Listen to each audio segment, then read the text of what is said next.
Fala galera, tudo bom com vocês? No vídeo de hoje vou estar ensinando a vocês a fazer efeito de chamas. Então se vocês gostam desse tipo de conteúdo, desse tipo de vídeo que dá bastante trabalho, já deixa o like para dar aquela moral no canal. Compartilha com um amigo que precisa também. E você não é inscrito ainda? Se inscreve no canal para não perder nada. Vai ter muitos vídeos bacanas desse jeito. Então, quer aprender a fazer efeito de chamas? Bora pro vídeo e não perca!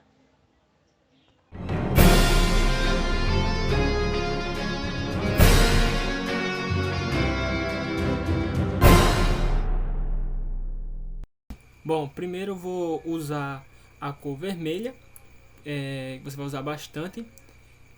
Também usar o amarelo canário, uma cor que você vai usar muito mesmo.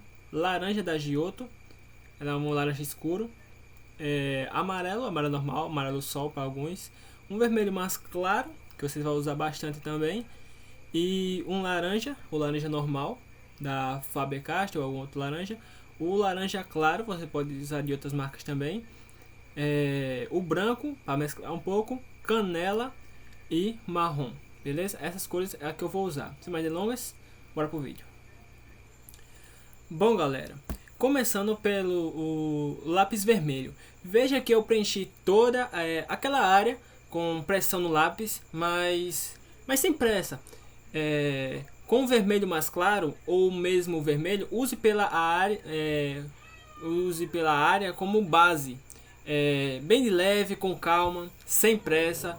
Logo em seguida, use o laranja por cima do vermelho e todos, usando e continuando com o amarelo canário ou amarelo normal. Use degradê em algumas áreas.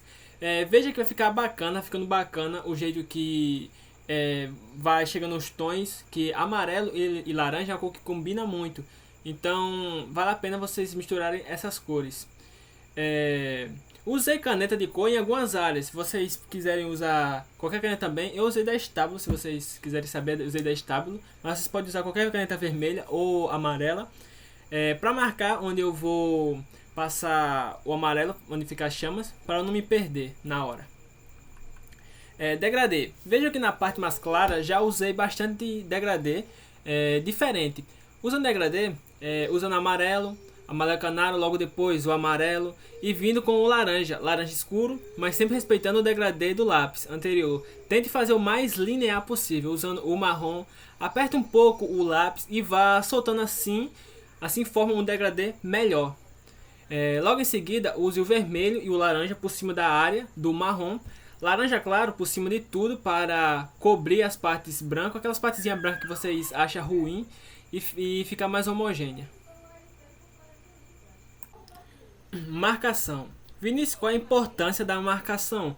Bom, a marcação serve mais para você ter uma noção e melhor onde você vai colorir, sem fazer na área errada onde você não quer do desenho. Automaticamente vai te guiar. A marcação ajuda bastante na hora que você quer fazer um detalhe pequeno e em um fundo ou em alguns cantos, que isso ajuda bastante para você ter uma noção melhor. Espaço em branco. Faça toda a coloração com muita calma. Observe sempre a referência, pois chamas e fogo não só tem vermelho e laranja e amarelo. Muitas vezes tem tons mais claros ou até mesmo branco. Mas como faço detalhe branco? Simples. O degradê, usando o degradê do amarelo, puxando para o branco da própria folha, dá um efeito de branco com brilho. Se quiser, pode usar lápis branco para mesclar melhor na parte mais escuro. Usei com todo o marrom de base. Usei o marrom de base. Aí por cima vou fazer o vermelho escuro, vermelho e laranja. Na parte clara, amarelo canário, laranja e algumas áreas canela. Bom galera, quero saber de vocês que tipo de conteúdo vocês curtem, que vou estar trazendo para vocês. Deixem ideias de vídeo que vou estar vendo todos. Se vocês curtem esse tipo de vídeo, já deixa o like para fortalecer o canal. Se inscreve se você ainda não foi inscrito. E se você é novo aqui, seja muito bem-vindo a essa família que cada dia cresce mais. Me sigam nas redes sociais, Instagram, TikTok, estão tudo na descrição, avisando que estou com um grupo no Discord. Quer participar? Não fique de fora. O grupo do WhatsApp e do Discord estão na descrição do vídeo. Vai ter muito conteúdo aqui no canal que vocês vão estar participando. Então é importante que vocês estejam nesses grupos, por causa que vou estar usando bastante para vocês aparecer mais aqui no canal. Bom, é isso aí. Vou ficando por aqui. Fique com Deus. Obrigado a todos que assistiram o vídeo até aqui. Agradeço de coração. Até o próximo vídeo. Falou e tchau. Fica o resto do vídeo.